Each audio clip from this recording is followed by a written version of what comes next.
Welcome to Cape Town News. Today is Wednesday, the 15th of October, 2025, and here's what's making headlines in the Western Cape. President and Mayor clash over Cape Town's service delivery record. Locals push back as Cape Town named second cheapest city in the world. Cape Town's heartbreaking baby abandonment trend sparks outrage. Truck crashes into car and Mediclinic in Milnerton. Cape youth footballers shine in Engen U18 Knockout. Killarney Motor Show gears up for a family-fueled carnival weekend. Partly cloudy skies and cool coastal winds ahead for Thursday. A political tug-of-war erupted in Parliament as President Cyril Ramaphosa accused the city of Cape Town of being the worst-performing metro in South Africa for basic service delivery between 2011 and 2022, while Mayor Jordan Hill-Lewis fired back, defending the city's record as the nation's most efficient.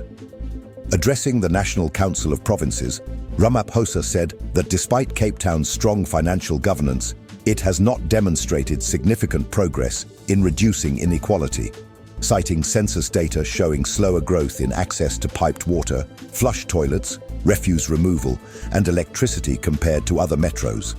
He blamed apartheid spatial planning and uneven investment in poorer communities, adding that national monitoring frameworks like the district development model aim to strengthen municipalities under pressure. Hill-Lewis accused the president of damage control, insisting that Cape Town's 40 billion rand three-year infrastructure budget dedicates 75% directly to pro-poor development, more than any other city in the country.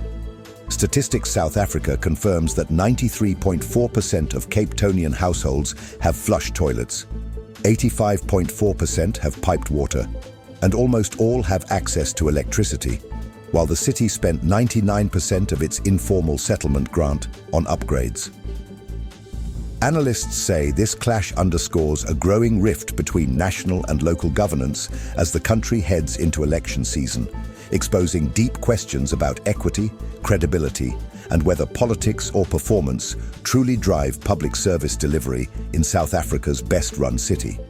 Political observers note that the exchange also serves as a preview of next year's political messaging war.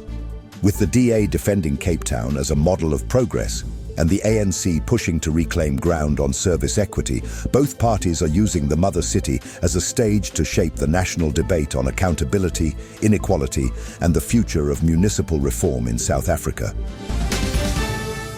Cape Town has been crowned the world's second most affordable city by Finance Buzz, but many Cape Townians say that the ranking paints a misleading picture. The international study, published by Seizure Stats, described the mother city as a dream for digital nomads and retirees seeking affordable luxury, yet local voices tell a very different story. Residents say the city has become unaffordable for those who live and work here, with soaring rents, property inflation, and salaries that can't match the global demand driving up costs. One user on social media wrote, "Cape Town is only cheap for foreigners buying property. Locals can barely afford a basic flat." Another lamented, "We're living in Africa's most expensive city. We're just surviving." Analysts warn that while the city's global appeal boosts tourism and investment, it risks pricing its citizens out of their own neighborhoods. Economists argue that unless the municipality introduces stricter housing affordability measures and revises zoning for inclusive development, the gap between international perception and local reality will continue to widen. For now, Cape Town may top global lists, but for thousands of locals, the so-called paradise feels more like a daily balancing act between pride and struggle. A heartbreaking wave of infant abandonments has shaken Cape Townians as 6 newborns were found dumped across the metro in just 4 weeks. The latest case unfolded on the 8th of October in Muizenberg, where a premature baby was discovered in Central Park. MEC for Police Oversight and Community Safety, Onro Marais, described the trend as deeply distressing and said tracing suspects is nearly impossible when incidents happen in secluded areas with no witnesses or CCTV. Community organizations, including Ilitha Labantu and the Philisa Abafazi Bethu Foundation, urged mothers in crisis to use baby saver boxes at hospitals and police stations rather than resort to abandonment. Founder Lucinda Evans said the devices save both mother and child from tragedy. Meanwhile, MEC for Social Development, Jaco Lont, confirmed 28 abandonment reports between April and June and appealed to families, churches and neighbours to reach out to women showing signs of distress. The Department of Social Development is reinforcing awareness campaigns and working with NGOs to expand safe surrender points across the province. The tragedy has reignited debate over poverty, stigma and access to reproductive health care. Issues that experts say demand empathy, not judgment. Chaos erupted in Milnerton on Tuesday afternoon after a heavy-duty truck collided with a car and ploughed straight into the outer wall of the Mediclinic hospital. Witnesses described a thunderous explosion of metal as debris scattered across Coburg Road and panic gripped nearby motorists. Paramedics and traffic officers rushed to the scene, diverting vehicles through Racecourse Road, where peak hour congestion stretched for kilometers. Police say the cause of the crash is still under investigation, though early reports suggest mechanical failure may have been a factor. No fatalities have been confirmed, but several people were treated for shock and minor injuries. The hospital remains partially closed, while engineers assess structural damage. Mediclinic management has yet to issue a statement, and the City of Cape Town's Safety Directorate says clean-up operations could continue through Wednesday morning. Authorities have urged drivers to avoid the area and exercise patience as recovery crews clear the wreckage. The incident adds to growing concerns about truck-related collisions on Cape Town's urban routes, prompting calls for stricter vehicle maintenance and safety enforcement. Local pride took center stage this week as Cape Town's top under-18 clubs battled for glory in the Engen U18 Boys Knockout. The tournament brought together community teams from across the province, with Cape Town City, Valhalla United and Stellenbosch FC delivering fierce performances that had crowds roaring. In the semis, Cape Town City edged Valhalla United 2-1 in a thrilling finish, while Stellenbosch dominated Greenpoint Rovers 3-0 to book a spot in the weekend final.